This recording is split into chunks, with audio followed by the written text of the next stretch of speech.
이사야 6번째 시간입니다. 오늘 말씀은 이사야 7장 1절부터 8장 22절 말씀입니다. 7장, 8장 두 장이죠. 이사야 7장 12절부터 14절 말씀까지를 합독하고 이사야 7장과 8장을 핵심적인 내용이 무엇인지를 이렇게 보도록 하겠습니다. 그러면 이사야 7장 12절부터 14절 말씀을 한 목소리로 합독하도록 하겠습니다. 아하스가 이르되 나는 구하지 아니하겠나이다. 나는 여호와를 시험하지 아니하겠나이다 한지라. 이사야가 이르되 다윗의 집이여 원하건대 들을지어다. 너희가 사람을 괴롭히고서 그것을 작은 일로 여겨 또 나의 하나님을 괴롭히려 하느냐. 그러므로 주께서 친히 징조를 너희에게 주실 것이라. 보라, 처녀가 잉태하여 아들을 낳을 것이요 그의 이름을 임마누엘이라 하리라. 아멘. 시대에 있었던 사건을 배경으로 당신이 앞으로 오게 될 메시아까지 예언하는 중요한 내용이 있는 그런 부분입니다. 자, 이제 이사야 7장부터 12장까지를 좀 이렇게 이어서 며칠 동안 보도록 하겠습니다. 아마 짧게 이렇게 빨리 지나가도록 최대한 이렇게 하도록 할 겁니다. 자, 북이스라엘이라는 나라와 아람이라는 나라가 연합군을 만들어서 유다를 침공했습니다. 그런 역사적인 어떤 배경 가운데서 하나님께서 이사야를 통해서 유다와 그 시대의 아하스라는 왕에게 연속된 여러 예언들을 하셨어요. 그것들이 이 7장부터 12장까지 기록되어 있다고 보시면 됩니다. 자, 아람과 북이스라엘 연합군이 유다를 침공한 때가 언제냐 하면 유다 제11대 왕 요담과 제12대 왕 아하스가 공동 통치를 했던 그런 시기입니다. 그러니까 BC 한 734년 정도로 추정하죠. 아직 북이스라엘도 멸망하지 않았던 때입니다. 이때 실질적인 통치자가 아하스였기 때문에 이사야는 아하스 통치기로 이렇게 이걸 언급을 하고 있고요. 이 아람과 북이스라엘의 유다를 침공한 목적은 영토 확장이나 약탈 때문이 아니었습니다. 유다가 그러니까 남유다 왕국이 아수르와 이렇게 아수르를 공격하는 반아수르 동맹에 가담하지 않았기 때문입니다. 그래서 유다를 징벌하고 그러니까 반아수르 동맹에 가담하지 않는 나라는 징벌한다. 그리고 그 나라의 정권을 무너뜨리고 반아수르 동맹에 가담하려고 하는 정권을 세우겠다라고 하는 목적을 가지고 침공을 했습니다. 근데 이게 사실 궁극적으로는 범죄한 유다를 향한 하나님의 징계 중에 하나의 어떤 회초리입니다. 빨리 갱신하라고 주신 어떤 기회라고 보시면 되겠죠.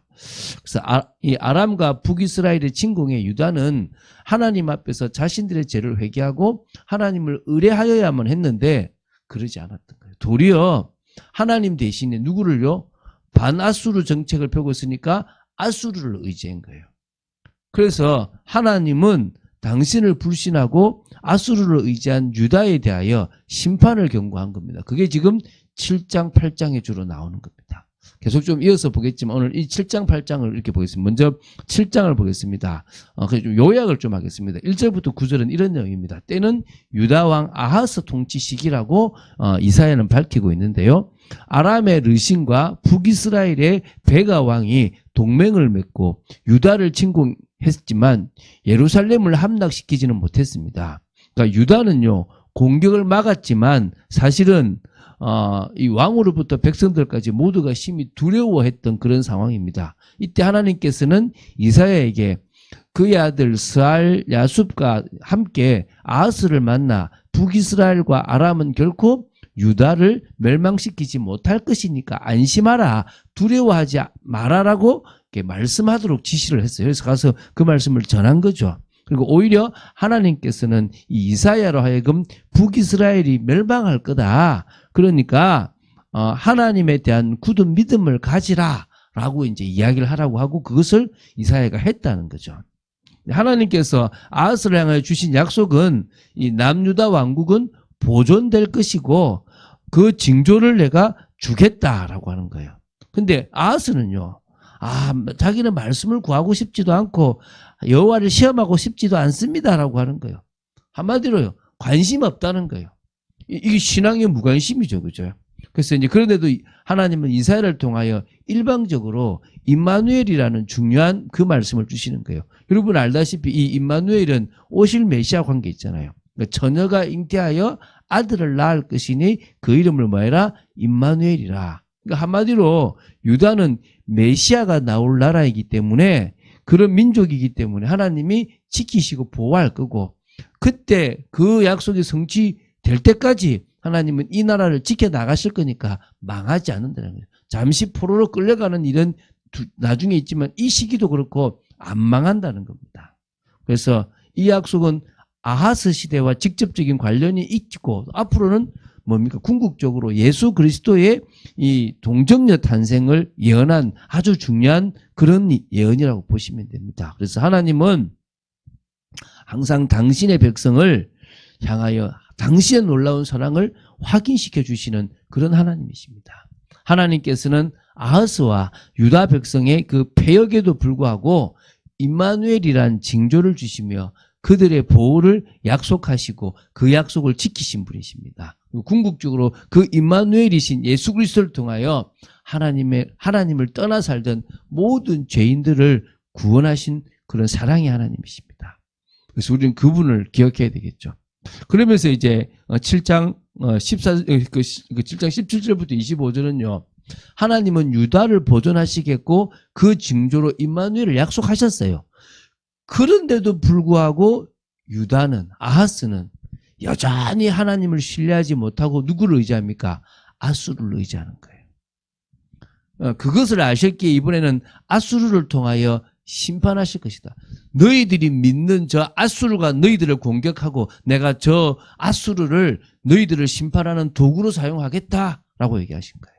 그래서 북이스라엘과 남유다가 분리된 때로부터 유다가 일찍이 당하여 보지 못한 환란이 아수르 왕에 의해서 임하게 될 것을 먼저 예언했어요. 그게 나중에 이제 히스기야 왕 때 일어나는 거죠.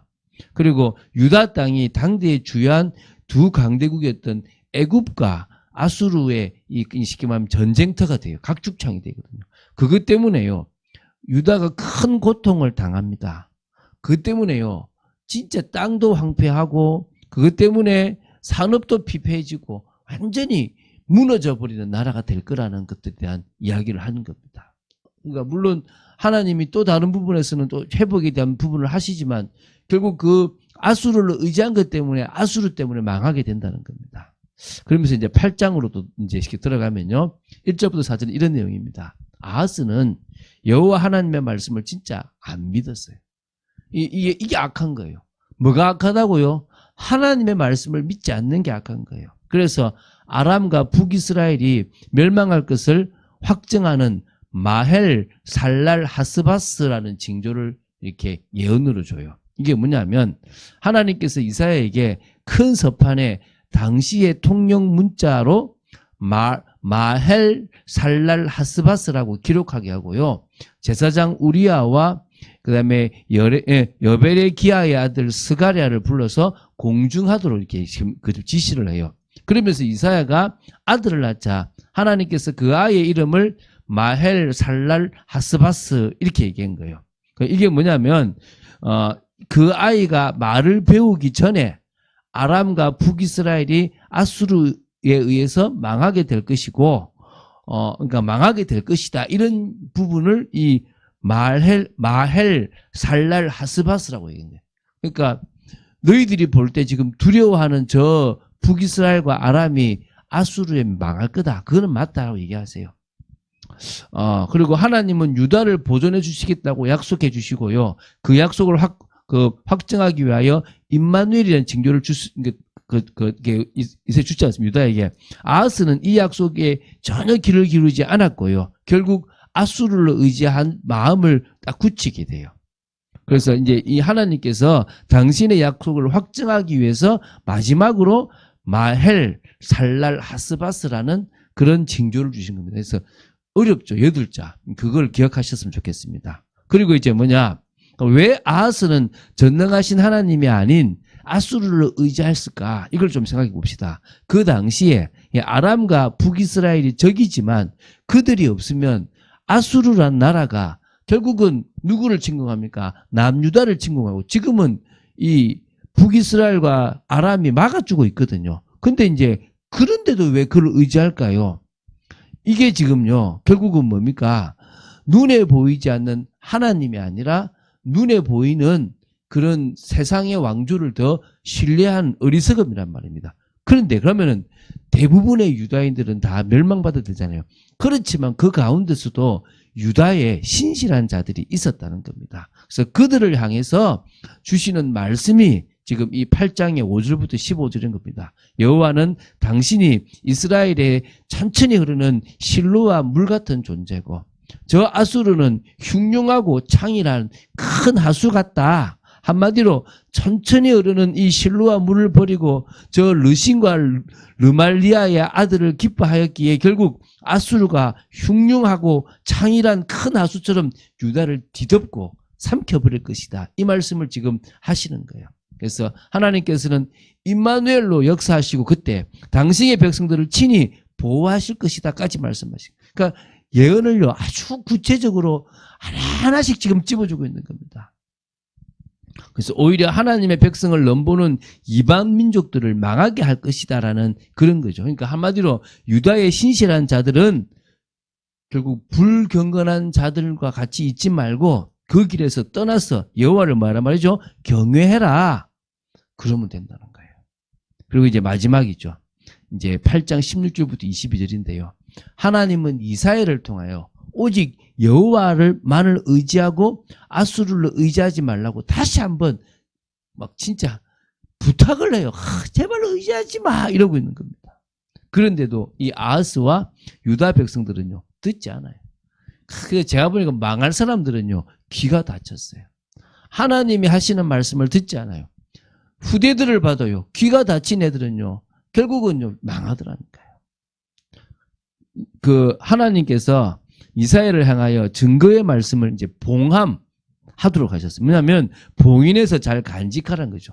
이걸 이사야가 뭘 알아듣습니까? 아, 하나님의 뜻이 이제 유다를 외면하시는구나. 이걸 안 거예요. 그래서 자신은 여호와를 기다리며 그를 바라보겠다고 선언했어요.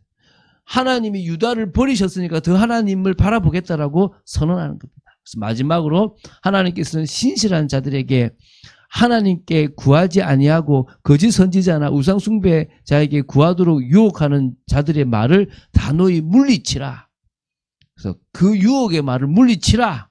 그 이유가 그 거짓 선지자와 우상 숭배자들을 쫓는 자들은 결국 파멸에 이를 것이라고 다시 한번 더 그래도 깨어있고 신실한 자들에게 말씀하시는 거예요. 그럼 이해가 되시죠?